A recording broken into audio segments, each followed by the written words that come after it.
Sunset over the plains of Kenya's Masai Mara. And this evening, this young male has blown it. Fortunately, he's not alone. And tonight, the brothers will need each other more than ever. They must hunt.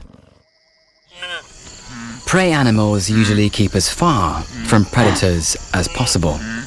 But at night, wildebeest reveal a surprising way to stay safe.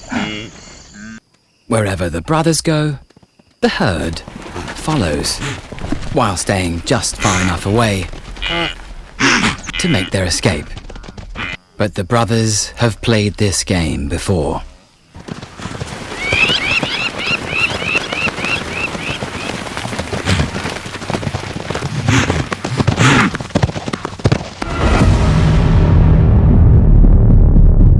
A skillful hunter, he swiftly overpowers his prey. But that's just the start of their problems.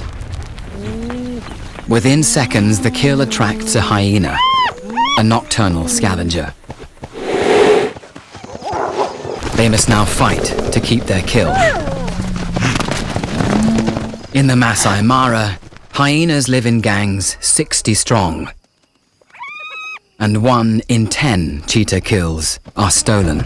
Hunting at night is a whole new world.